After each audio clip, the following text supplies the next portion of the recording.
안녕하세요. 달빛 인생 TV입니다. 내 친구의 결혼식장, 저 멀리 하객석에 남편의 익숙한 뒤통수가 보였습니다. 놀란 마음을 진정시키기도 전에 남편이 옆자리에 앉은 젊은 여자와 다정하게 귓속말을 나누는 모습을 목격하고 말았죠. 오늘 사연의 주인공은 그 자리에서 따져묻는 대신 떨리는 손을 숨긴 채 남편에게 카톡을 보냈습니다. 여보, 일요일에도 일하는 거야? 남편은 응, 지금 바쁘니까 나중에 톡할게 라며 태연하게 거짓말을 했습니다. 눈앞에서 펼쳐지는 완벽한 기만 속에서 어떻게 무너지지 않고 철저하게 증거를 모을 수 있었는지 이 기막힌 남편의 사연을 끝까지 들어주시면 좋겠습니다.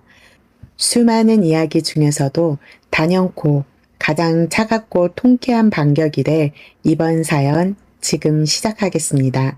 토요일 아침 6시 고요한 집안에 울려 퍼지는 알람 소리에 무거운 눈꺼풀을 밀어 올렸습니다. 남들은 늦잠을 자며 일주일의 피로를 푸는 주말 아침이지만 제게는 평일보다 더 바쁘고 고단한 하루가 시작되는 신호였습니다. 옆자리에서 세상 모르고 골아떨어진 남편 지훈이의 이불을 목 끝까지 덮어주고는 조용히 안방을 빠져나왔습니다.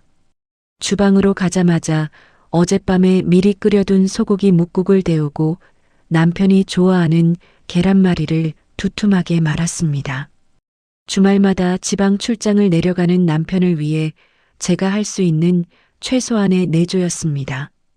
갓 지은 밥 냄새가 온 집안에 퍼질 즈음 안방 문이 열리며 부스스한 머리에 남편이 걸어 나왔습니다. 벌써 일어났어? 좀 더 자지. 나 혼자 대충 챙겨 먹고 나가면 되는데. 미안한 듯 뒷머리를 극적이는 남편의 얼굴에는 피로가 가득했습니다.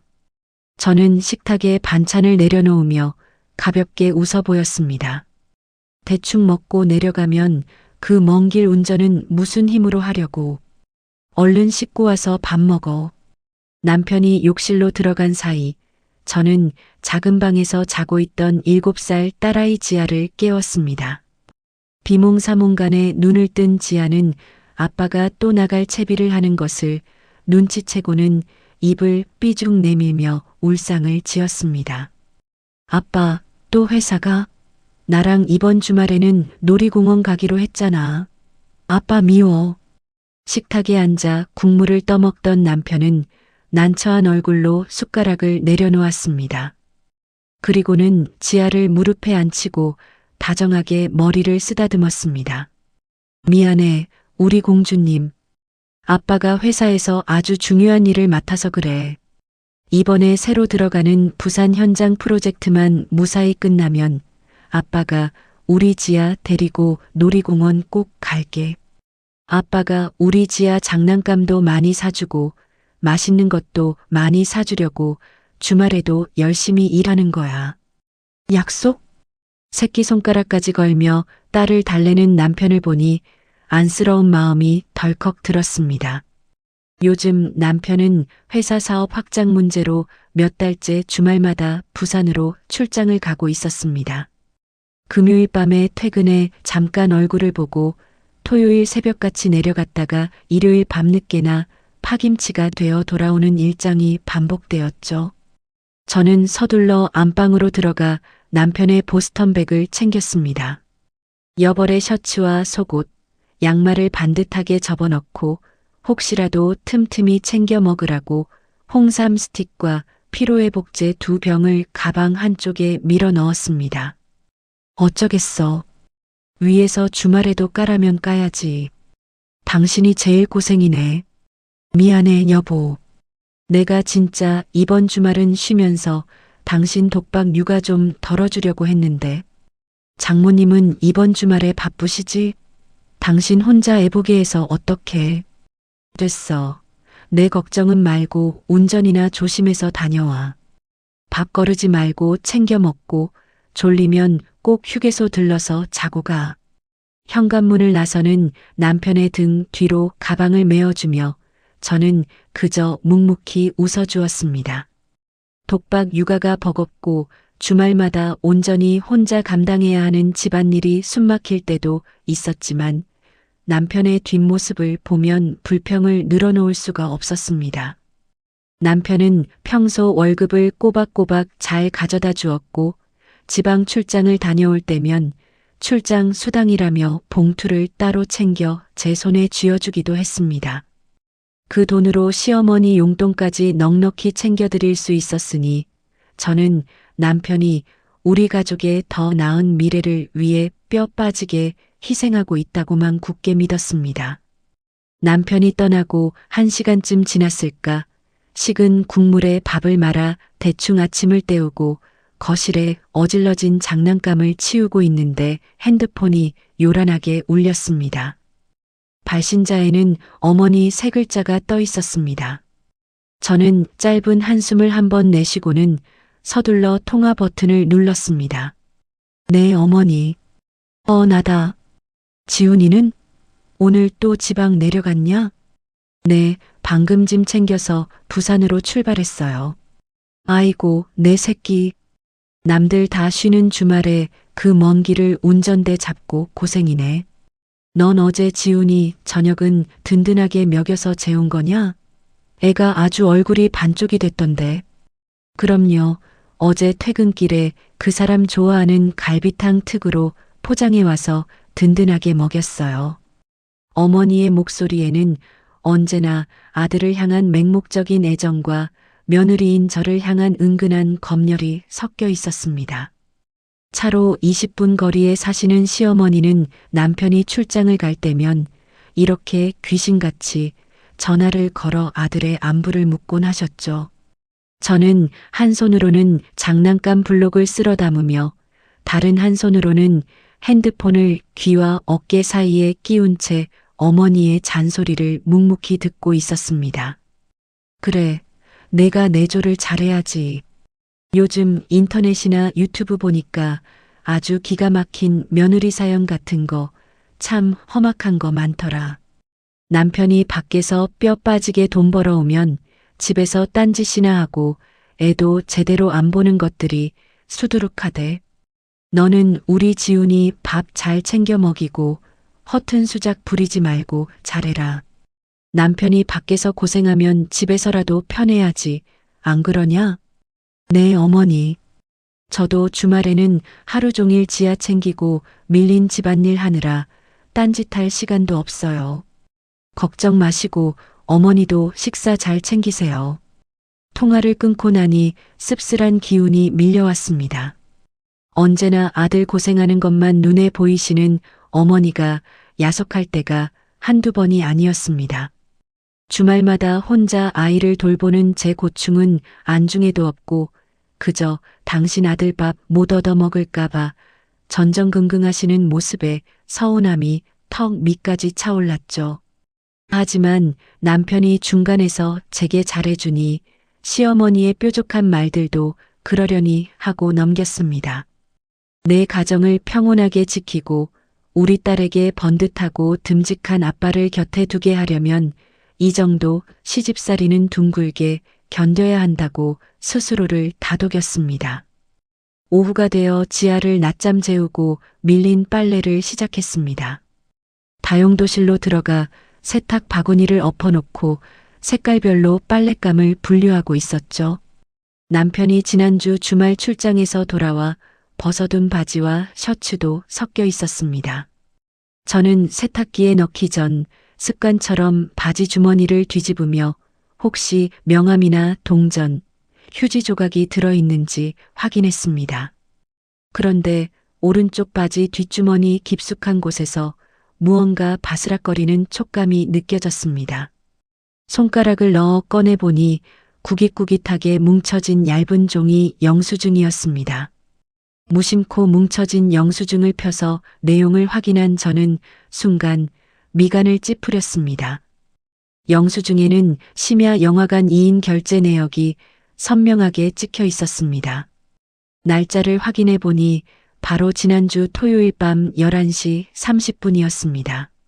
지난주 토요일이면 남편이 팀원들과 부산 현장 사무실에서 밤샘 마라톤 회의를 한다고 피곤한 목소리로 통화했던 날이었습니다. 하지만 영수증에 찍힌 결제 장소는 부산이 아니었습니다. 저희 집에서 차로 30분이면 갈 수 있는 서울 근교의 대형 복합 쇼핑몰에 입점해 있는 영화관이었습니다. 지난주 내내 부산에 있다던 사람이 왜 토요일 밤에 서울 근교에서 영화를 봤지? 그것도 한 장이 아니라 두 장을? 순간 가슴 한구석이 서늘해지며 심장이 불규칙하게 뛰기 시작했습니다. 저는 영수증을 든 채 세탁기 위에 놓인 남편의 셔츠를 물끄러미 내려다보았습니다. 무언가에 홀린 듯 남편의 셔츠 깃을 집어들어 코에 가까이 가져다 댔습니다.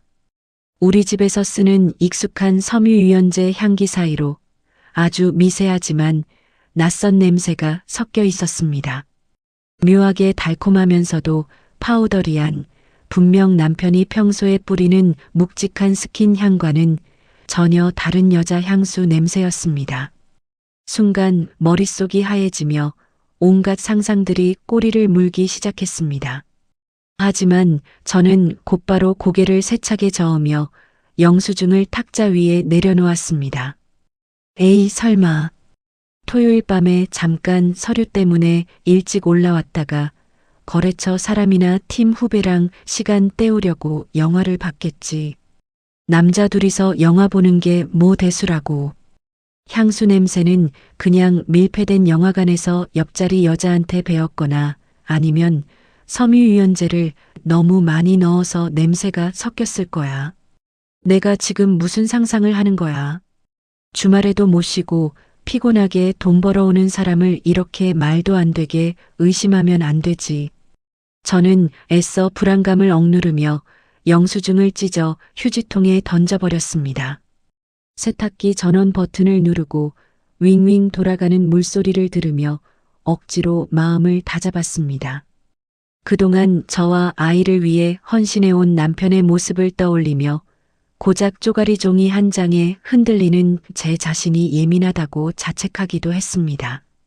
하지만 한번 싹트기 시작한 그 작은 불길함은 거품처럼 완전히 씻겨 내려가지 않고 제 마음 한구석에 끈적하게 달라붙어 좀처럼 떨어지지 않았습니다. 이때까지만 해도 저는 몰랐습니다. 제가 애써 외면하고 휴지통에 버렸던 그 구겨진 영수증 하나가 앞으로 제 삶을 송두리째 뒤흔들 거대한 폭풍의 아주 작은 단서에 불과했다는 사실을 말입니다. 피곤하다며 서둘러 현관을 나서던 남편의 등 뒤로 묘하게 번져있던 그 달콤한 향수 냄새가 어떤 기막힌 거짓말을 숨기고 있었는지 저는 상상조차 하지 못하고 있었습니다. 일요일 오후였습니다. 지하와 낮잠을 자고 일어났을 무렵 예고도 없이 현관 초인종이 울렸습니다. 모니터를 확인해 보니 시어머니가 양손 무겁게 반찬통이 든 가방을 들고 서 계셨습니다. 서둘러 문을 열어드리자 어머니는 이마에 맺힌 땀을 닦으며 거실로 들어서셨습니다. 아이고 허리야. 내가 주말에도 쉬지도 못하고 내 새끼들 먹이겠다고 이 고생이다. 어머니 오신다고 미리 전화를 주시지 그러셨어요. 무거우셨을 텐데. 저는 황급히 반찬 가방을 받아들고 주방으로 향했습니다. 겉으로는 퉁명스럽게 말씀하셔도 주말마다 독박 육아로 고생하는 며느리가 안쓰러워 이렇게 반찬까지 챙겨다 주시는 어머니의 마음이 내심 고마웠습니다. 시원한 매실차를 타서 거실 테이블로 가져가자 어머니는 소파에 기대앉아 가방 안쪽에서 작은 종이 쇼핑백 하나를 꺼내 제 앞으로 내미셨습니다. 이거 먹어라. 나는 달아서 영 입에 안 맞더라. 쇼핑백 안에는 서울에서 아주 유명한 디저트 카페의 마카롱 세트가 들어 있었습니다. 평소 어머니가 직접 돈을 주고 사드실 만한 물건이 아니었기에 저는 의아한 표정으로 물었습니다. 어머, 이거 되게 유명하고 비싼 건데. 누가 선물 주셨어요? 어머니는 매실차를 훌쩍 들이켜시며 아무렇지 않게 대답하셨습니다. 누구긴 누구야. 우리 아들 지훈이지. 어제 지희 애미 먹으라고 사다 주고 갔는데 늙은이가 이런 달짝지근한 걸 무슨 맛으로 먹냐? 너나 지아주라고 가져왔다. 그 순간 매실차 잔을 닫고 있던 제 손이 멈칫했습니다. 머릿속으로 빠르게 날짜를 계산해 보았습니다. 남편은 토요일 아침 일찍 짐을 싸서 차를 몰고 부산으로 내려갔습니다. 일요일인 지금까지도 부산 현장에 있어야 할 사람이 어제 어머니 집에 들러 마카롱을 사다 드렸다고요? 어제요? 어머니, 그 사람 어제 아침 일찍 부산으로 출장 갔잖아요. 어제 어머니 댁에 들렀다고요? 제 무릎에 어머니의 안면 근육이 미세하게 굳어지는 것이 보였습니다. 찰나의 정적이 흐르고 어머니의 시선이 허공을 향해 불안하게 흔들렸습니다. 어머니는 방금 전까지 무릎에 올려두셨던 손을 들어 허공에 과장되게 손사래를 치기 시작하셨습니다. 아이고, 내가 노인네라 깜빡했다. 깜빡했어. 어제가 아니라 저번 주 일이지, 그래. 저번 주 평일에 퇴근하고 잠깐 들렀을 때 주고 간 건데 내가 냉장고에 넣어두고 깜빡하고 있었지 뭐냐. 내 정신 좀 봐라. 어머니는 황급히 말을 얼버무리며 헛기침을 하셨습니다. 하지만 테이블 위에 놓인 마카롱 상자의 투명한 덮개 너머로 보이는 크림은 방금 사온 것처럼 촉촉했고 심지어 상자 밑면에 붙은 작은 스티커에는 제조일자 어제 날짜로 도장이 작게 찍혀 있었습니다. 어제 만들어진 마카롱을 지난주 평일에 받았다는 어머니의 변명은 앞뒤가 전혀 맞지 않았습니다. 뭔가 이상해. 남편이 출장 간 게 아니었나? 아니면 어머니가 남편의 다른 일정을 알고서도 덮어주려고 저렇게 당황하시는 건가? 머릿속이 복잡해졌지만 저는 상자에 적힌 제조일자를 굳이 눈앞에 들이밀며 따져 묻지 않았습니다. 당황해서 눈동자를 굴리는 어머니를 보며 오히려 제가 여기서 더 캐물으면 안 되겠다는 본능적인 방어 기제가 작동했기 때문입니다. 아, 그러셨구나. 깜짝 놀랐네요. 잘 먹을게요, 어머니. 제가 대수롭지 않게 넘기는 척하자 어머니는 그제야 안도의 한숨을 내쉬며 화제를 돌리셨습니다. 그래, 참. 너 다음 주 일요일에는 못하냐? 저번에 내 친구인가 누구 결혼식 있다고 하지 않았어? 아, 네. 일요일 오후에 고등학교 동창 결혼식이 있어서요. 지훈 씨한테 애 좀 맡기고 다녀오려고요. 지훈이가 이번 주말에도 쉴지 안 쉴지 모르는데 어쩌려고 그래. 툭하면 출장 가는 애를. 정 안 되면 일요일에 지아 우리 집으로 보내라. 내가 봐줄 테니까 너는 맘 편히 친구 결혼식이나 다녀와. 평소라면 손녀를 봐주겠다는 어머니의 호의에 감사했겠지만 엇갈린 알리바이를 듣고 난 직후라 어머니의 말은 묘하게 다르게 들렸습니다. 마치 제 일정을 꼼꼼히 확인해서 남편에게 전달해 주려는 감시자처럼 느껴졌습니다. 남편이 주말마다 마음 편히 밖으로 나돌 수 있었던 건 어머니가 수시로 저의 동선과 상황을 파악해 아들에게 실시간으로 보고하고 있었기 때문은 아니었을까요? 그날 밤 자정이 넘어서야 남편은 파김치가 된 얼굴로 집에 돌아왔습니다. 현관에 들어서자마자 피곤하다며 소파에 뻗어버리는 남편의 바지 끝단에는 흙먼지 하나 묻어있지 않았습니다. 며칠 내내 건설 현장을 다녀왔다는 사람의 옷차림치고는 너무나 말끔했죠. 다음 날인 월요일 아침 남편은 몸살 기운이 있다며 차를 두고 지하철로 출근했습니다. 저는 오전 내내 멍한 정신으로 집안일을 하다가 냉장고가 텅 빈 것을 보고 장을 보러 가기 위해 남편이 두고 간 차 키를 챙겨 들었습니다. 아파트 지하 주차장으로 내려가 남편의 차 문을 열고 운전석에 앉았습니다.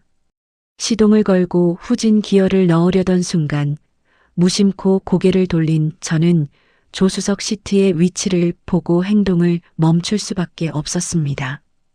보통 저희 가족이 차를 탈 때면 남편이 운전을 하고 저는 뒷좌석 카시트에 앉은 지아를 돌보기 위해 항상 뒤에만 탔습니다. 그래서 조수석은 늘 앞쪽으로 바짝 당겨져 있었죠. 그런데 지금 조수석 시트는 뒤로 넉넉하게 밀려 있었고 등받이도 아주 편안한 각도로 한껏 뉘어져 있었습니다. 건장한 체격의 남자 후배나 직장 동료가 탔다면 다리가 좁아 시트를 완전히 뒤로 끝까지 밀었어야 정상일 텐데 딱 체구가 작은 여자가 다리를 뻗고 눕듯이 편하게 앉기에 완벽하게 맞춰진 각도였습니다. 저는 기어를 다시 주차피로 바꾸고 조수석으로 몸을 기울였습니다. 조수석 바닥 매트 위를 훑어보던 제 시선이 어느 한 곳에 멈췄습니다. 검은색 매트 구석에 빛을 받아 갈색으로 반짝이는 긴 머리카락 한 가닥이 떨어져 있었습니다. 제 머리는 어깨에도 닿지 않는 짧은 단발의 검은색이었습니다. 손끝이 미세하게 떨려왔습니다. 갈색의 긴 머리카락. 지난주 세탁기 앞에서 남편의 셔츠를 맴돌던 달콤한 향수 냄새. 어제 시어머니가 무심코 내뱉은 마카롱이라는 말실수. 그리고 주말마다 이어지는 의문의 부산 출장. 서로 아무런 상관이 없어 보이던 파편들이 하나의 그림을 향해 천천히 모양을 맞춰가고 있었습니다. 제 머릿속을 가득 채우고 있던 남편에 대한 믿음이 바닥부터 무너져 내리는 기분이 들었습니다. 남편의 주말 출장은 과연 진짜 일을 위한 것이었을까요? 애써 외면하고 싶었던 의심이 이제는 피할 수 없는 질문이 되어 제 목을 조여오고 있었습니다. 조수석 바닥에서 발견한 갈색의 긴 머리카락 한 가닥. 그것을 손끝으로 집어든 채 저는 한참 동안 꼼짝도 할 수 없었습니다. 차 안의 공기가 순식간에 얼어붙는 것 같았죠. 심장이 쿵쾅거리는 소리가 귓가에 울릴 정도로 크게 들렸습니다. 떨리는 손으로 머리카락을 챙겨 휴지에 싸서 제 주머니에 쑤셔 넣었습니다. 진정하자, 진정해야 한다. 머릿속으로 수백 번 되뇌며 운전석으로 몸을 돌렸습니다. 그리고 떨리는 손가락으로 차의 시동을 완전히 걸었습니다. 중앙 콘솔에 있는 내비게이션 화면이 밝게 켜졌습니다. 저는 무언가에 홀린 사람처럼 내비게이션의 최근 목적지 메뉴를 눌렀습니다. 화면에 주르륵 뜬 최근 검색 기록들을 보는 순간 저는 헉하고 숨을 들이마셨습니다. 주말 내내 부산 건설 현장에 있었다던 남편의 말과는 달리 내비게이션 목록에 부산이라는 단어는 단 한 개도 없었습니다. 대신 화면을 가득 채우고 있는 것은 지난주 토요일 날짜로 찍힌 서울 근교의 유명 브런치 카페, 그리고 제가 세탁기 앞에서 발견했던 그 영수증 속 복합 쇼핑몰의 이름이었습니다. 하지만 제 눈을 가장 강렬하게 사로잡은 것은 바로 메뉴에 찍혀 있는 가장 최근 검색 기록이었습니다. XX 웨딩홀. 순간 눈을 의심했습니다. XX 웨딩홀이라면 바로 이번 주 일요일 제 고등학교 동창이 결혼식을 올리는 강남의 그 예식장이었으니까요. 남편이 여길 왜 검색했지? 이번 주 일요일에 나를 태워다 주려고 미리 길을 찾아본 건가? 하지만 곧바로 고개를 저었습니다. 남편은 분명 저에게 이번 주말에도 부산 현장에 내려가야 한다고 말했었습니다. 그렇다면 동명이인의 다른 예식장인가? 아니면 직장 동료 중에 우연히 저곳에서 결혼하는 사람이 있는 건가? 머릿속이 복잡하게 엉켰습니다. 주머니에서 나온 2인용 영화관 영수증, 조수석에 남겨진 갈색 머리카락, 시어머니가 무심코 내뱉은 주말 마카롱, 그리고 내비게이션에 선명하게 찍힌 친구의 예식장 이름까지. 이 모든 단서들이 가리키는 방향은 단 하나였습니다. 라디오에서나 흔히 듣던 남편 외도 사연이 다른 누구도 아닌 바로 제 삶을 덮치고 있다는 끔찍한 직감이었죠. 그날 저녁 평소처럼 피곤한 얼굴로 퇴근한 남편이 식탁에 앉았습니다. 저는 속에서 끓어오르는 배신감과 구역질을 꾹 누른 채 평소와 다름없는 표정으로 찌개를 내밀었습니다. 밥을 반쯤 먹었을 무렵 저는 남편의 눈치를 살피며 넌지시 운을 띄웠습니다. 여보, 나 이번 주 일요일에 고등학교 동창 미연이 결혼식 있잖아. 저번에 말했던 거. 오후 2시 예식인데 혹시 당신이 그 시간에 지아 좀 봐줄 수 있어? 오랜만에 동창들 모이는 거라 밥까지 먹고 오면 시간이 좀 걸릴 것 같아서. 제 말이 끝나기가 무섭게 남편의 숟가락질이 멈칫했습니다. 남편은 찌개 그릇으로 시선을 고정한 채 헛기침을 한 번 하더니 곧장 난처하다는 듯 미간을 찌푸렸습니다. 아, 어쩌지? 나 이번 주 일요일에도 부산 내려가 봐야 할 것 같아. 오후에 현장 소장님이랑 아주 중요한 미팅이 껴있거든. 내가 봐주면 참 좋은데 장모님한테 지아 좀 부탁하면 안 될까? 그 순간 식탁 아래로 쥔 두 주먹에 핏기가 가실 정도로 힘이 들어갔습니다. 일요일에 부산 미팅이 있다는 사람이 대체 왜 자신의 차 내비게이션에 일요일 오후 제 친구가 결혼하는 XX 웨딩홀을 검색해 두었단 말입니까? 심장이 갈기갈기 찢어지는 것 같았지만 저는 여기서 소리를 지르거나 내비게이션 이야기를 꺼내지 않았습니다.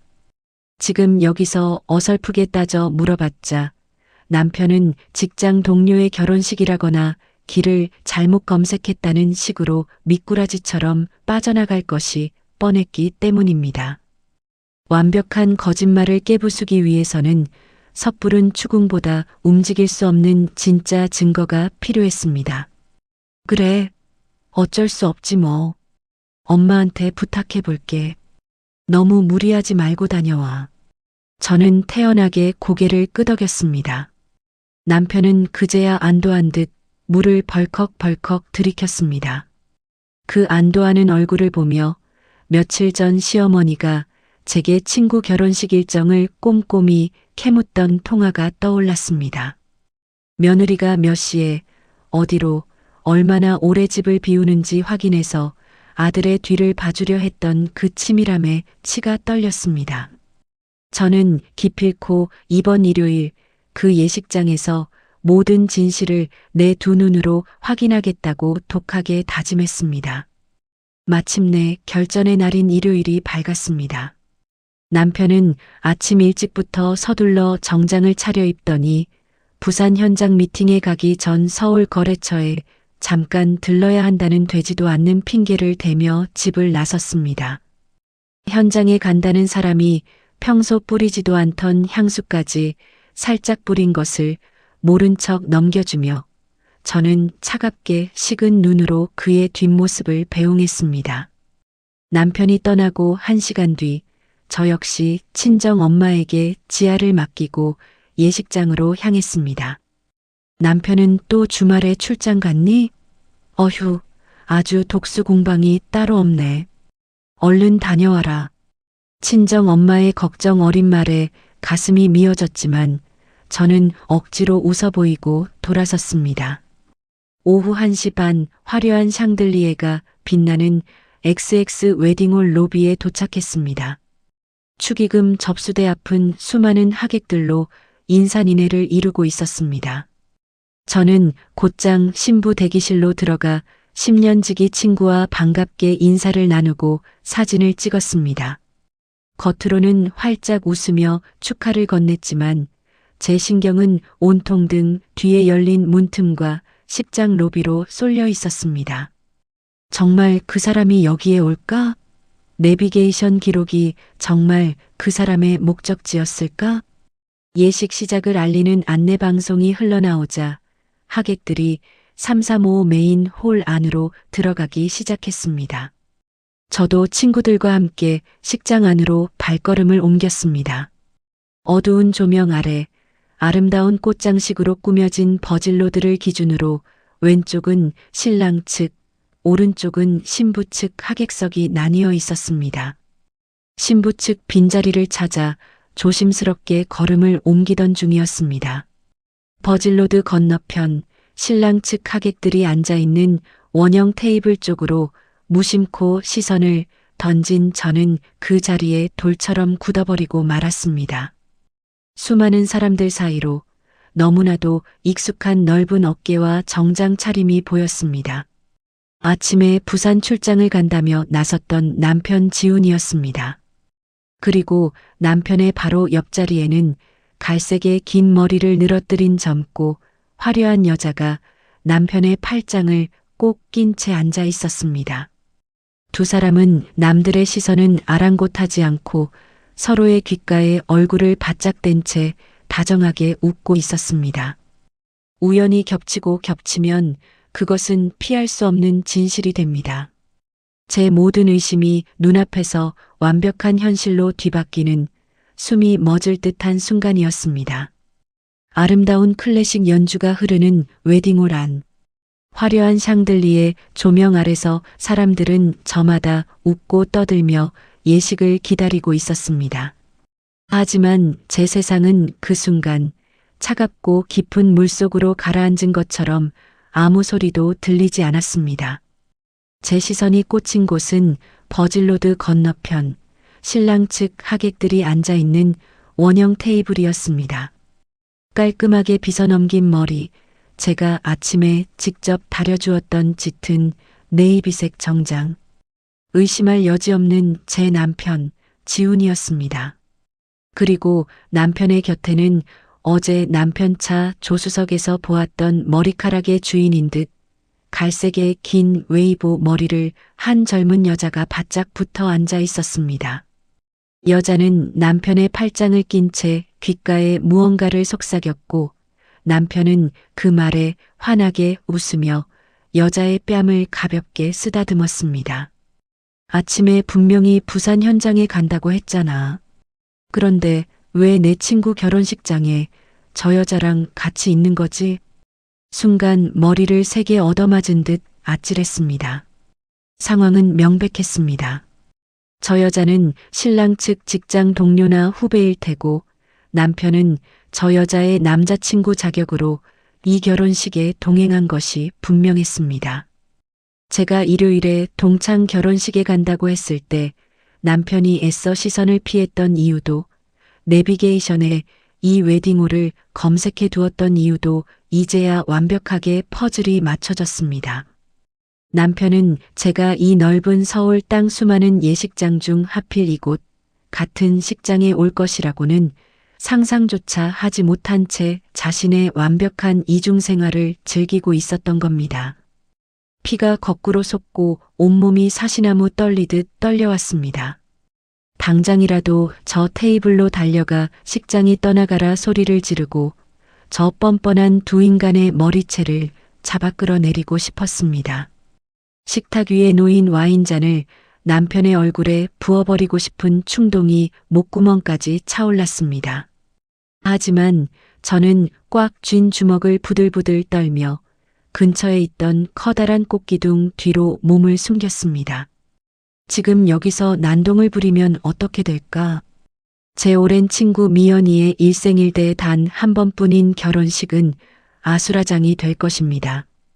게다가 남편은 수많은 사람들 앞에서 망신을 당하더라도 나중에는 저 여자가 잠깐 혼자 오기 뻘쭘하다고 해서 밥만 같이 먹어준 거다.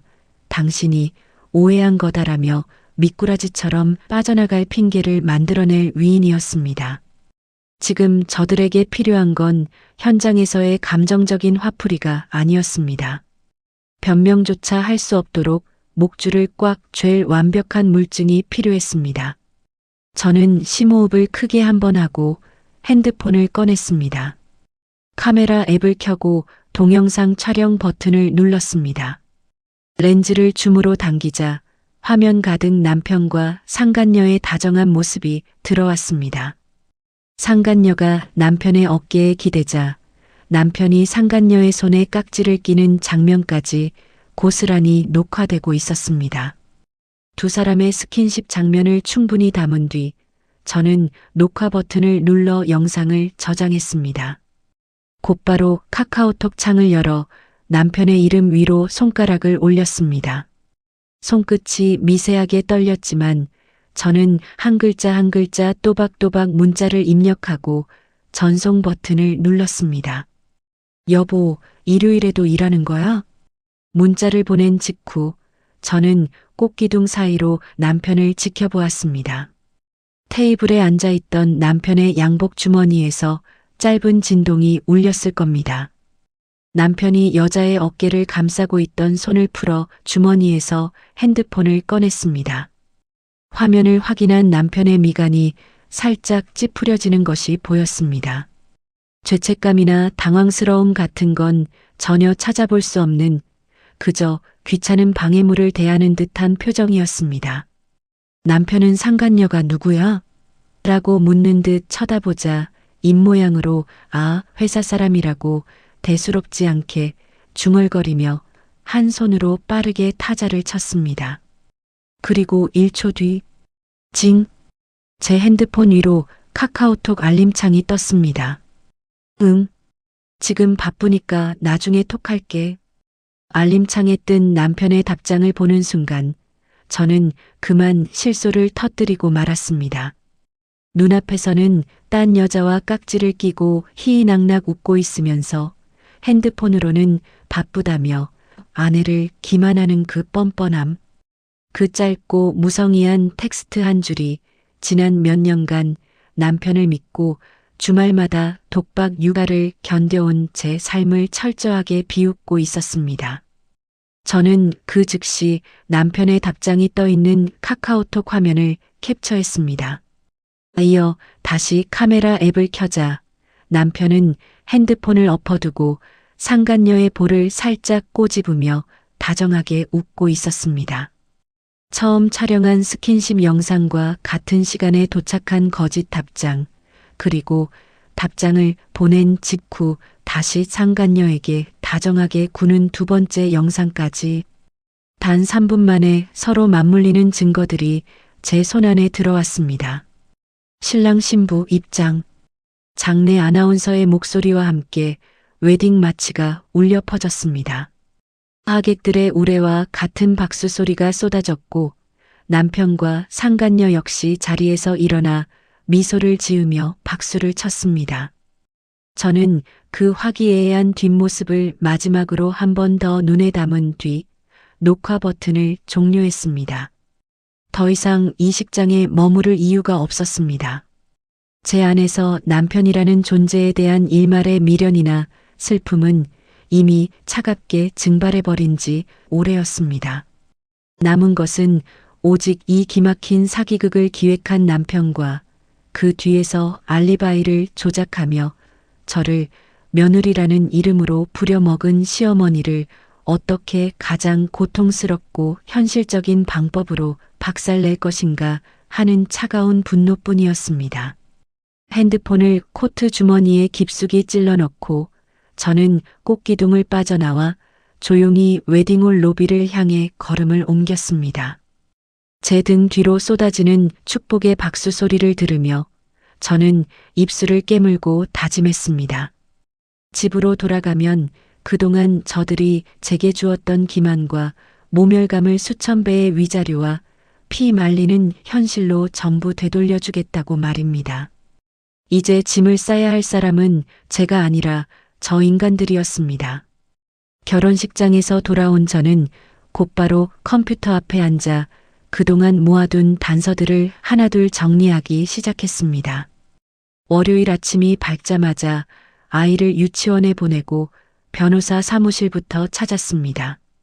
제가 찍은 2개의 예식장 동영상과 카카오톡 캡처본, 남편 차의 내비게이션 기록을 정리해 변호사에게 보여드렸습니다.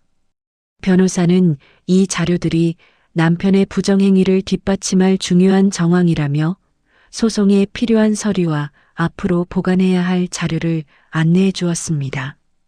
그렇게 소장 초안과 기본적인 법적 준비를 마친 목요일 저녁이었습니다. 남편은 평소처럼 퇴근해 소파에 늘어져 있었고 때마침 시어머니가 근처에 왔다며 불쑥 저희 집 현관문을 열고 들어오셨습니다. 아이고, 우리 아들 피곤해서 어쩌냐. 주말에도 제대로 못 쉬고. 어머니는 소파에 누운 남편의 어깨를 주무르며 제 쪽을 힐끗 쳐다보셨습니다. 너는 애가 퇴근하고 왔는데 과일이라도 좀 내오지 않고 뭐하냐? 지훈이 얘 이번 주말에도 또 부산 내려가야 한다더라. 내가 집에서 내조를 잘해야 애가 밖에서 돈을 잘 벌어오지.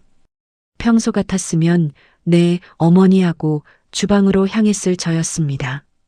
하지만 저는 과일 접시 대신 제 핸드폰을 집어들고 거실 한가운데로 걸어갔습니다. 리모컨을 들어 거실에 커다란 스마트 TV 전원을 켰습니다. 어머니, 안 그래도 제가 지훈 씨 밖에서 얼마나 고생하는지 똑똑히 보여드리려고 재미있는 영상 하나 준비했어요. 마침 두 분 다 계시니 같이 보시죠. 제가 핸드폰 화면을 TV로 미러링 연결하자 커다란 화면에 지난 일요일 예식장에서 찍은 동영상이 선명하게 재생되기 시작했습니다. 화면 속 남편은 웨딩홀 하객석에 앉아 갈색 머리 여자와 다정하게 깍지를 끼고 귓속말을 나누고 있었습니다. 저게 뭐냐? 지훈아, 저게 다 뭐야? 어머니의 눈이 휘둥그레졌고 소파에 반쯤 누워있던 남편은 스프링처럼 벌떡 일어났습니다.